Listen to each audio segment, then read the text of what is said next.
Powered by the Montana Television Network. This is the Noon News from Montana's news leader. Good afternoon, and thanks so much for joining us today. I'm Aja Goare. President Trump's personal attorney, Michael Cohen, now admits he paid an adult film star who claimed she had an affair with the president. Cohen told CBS News last night he used his own personal funds to facilitate a payment of $130,000 to the woman known as Stormy Daniels. This payment was made 1 month before the 2016 election. CBS's Chip Reed has more. Did you have a sexual relationship with Donald Trump? You can't answer that. Stormy Daniels has been coy in television interviews about her relationship with President Trump. After allegations first surfaced in the Wall Street Journal, attorney Michael Cohen gave CBS News a statement from Daniels calling claims of a sexual and/or romantic affair with Mr. Trump, quote, absolutely false. Rumors that I have received hush money from Donald Trump are completely false. After the Journal's report, In Touch magazine published an interview with Daniels from 2011 where she admitted to the affair. In an appearance on Jimmy Kimmel Live, she did not deny signing an agreement to keep quiet. Do you have a non-disclosure agreement? Do I? You can't say whether you have a non-disclosure agreement, but if you didn't have a non-disclosure agreement, you most certainly could say, I don't have a non-disclosure agreement. Yes? You're so smart, Jimmy. The reports of a payment prompted government watchdog group Common Cause to file complaints with the FEC and the Justice Department. They said the payments could have been considered an unreported in-kind contribution to President Trump's 2016 presidential campaign. In his statement last night, Cohen claimed the payment was lawful, was not a campaign contribution or campaign expenditure, and was made with his personal funds. Neither the Trump Organization nor the Trump campaign was a party to the transaction, and neither reimbursed me for the payment, either directly or indirectly. He added, I will always protect Mr. Trump. Chip Reed, CBS News, the White House. And the White House has not commented on the payment or the relationship. Meanwhile, the White House has still not clarified who knew what or when about background checks on former Presidential Staff Secretary Rob Porter. FBI testimony to Congress Tuesday shot holes in the Trump administration timeline of when the background check was completed and when Porter actually resigned.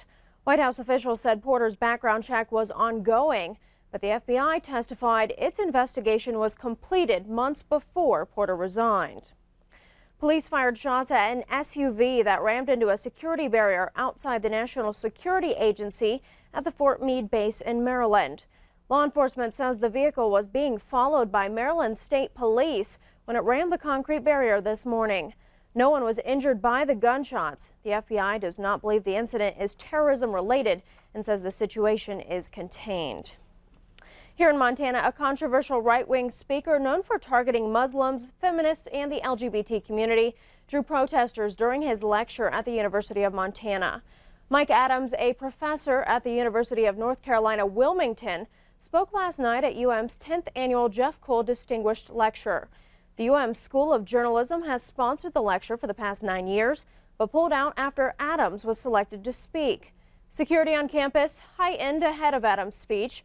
Students were divided on the choice of speaker, with some calling Adams hateful and others saying he sparks important conversations about diverse opinions. The problem here is actually with the university. The fact that the university is giving an opportunity to these kinds of voices is really damaging to current students, future students, and alumni. Especially in public higher education, there's a demand for a diversity of opinions and viewpoints to be brought up, if not accepted. So regardless of the fact that the university doesn't support the content behind the message, it has an obligation, specifically as a publicly funded university, to offer as many different ideas, theories, viewpoints, perspectives as possible. UM President Seth Bodnar said in a letter to campus, quote, "What a speaker says may define him or her, but it does not define us. It is possible for us to stand firmly in support of free speech while also standing firm in our values." Montana health officials have a new plan to handle funding cuts to services for more than 2,000 mentally disabled people in Montana. That funding is for case management services, which help Montana's developmentally disabled live independently in their own communities. The state announced in December it would cancel case management contracts with 4 nonprofits that offer these services. Now, state officials tell MTN News they plan to move to a single statewide contractor for the services with a yet-to-be-determined company. However, they also say funding for the services will still be cut by $2.5 million this year. One of the current providers, Central Montana Medical Center in Lewistown, says it won't bid on the contract. Contracts with the current providers expire March 31st. The new mayor of Stevensville, pressured to resign from the fire department over a conflict of interest, says he may return if the attorney general is supportive. Mayor Brandon Dewey says the fire department is his life. Dewey agreed Monday, though, to resign from his position as administrative assistant and volunteer firefighter after the town council voted unanimously that the two positions are incompatible. But Dewey says if a future AG opinion favors his return, he will go back to the fire department as a volunteer while serving as mayor. Billings police suspect exposure is to blame for the death of a man whose body was found inside a sleeping bag near a West End business. Police were called Tuesday to the 500 block of South 24th Street West. Officers there found a man in his 50s lying in the bushes. Police believe the man was likely camping there. Wind chill temperatures hovered in the -17-degree range Monday night into Tuesday morning. The investigation is ongoing, but police do suspect the winter weather caused the man's death.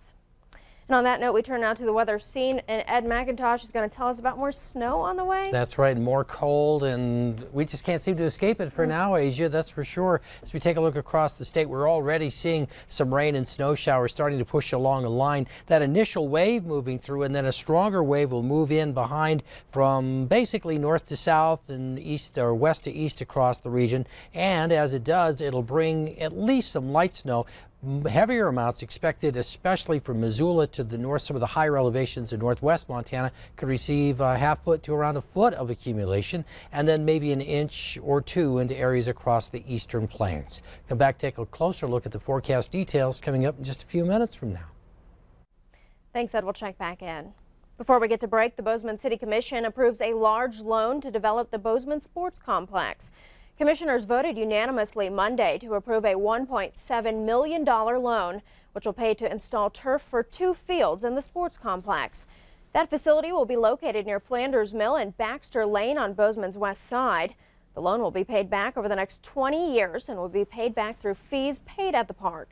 The commission already approved more than $8.4 million of city open space money for the complex, with another $1.2 million of Bozeman Sports Foundation money dedicated to the development.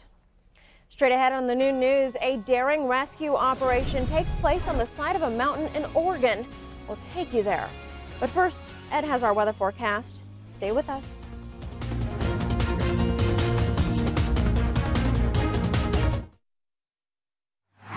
You're watching MTN News with Aja Goare.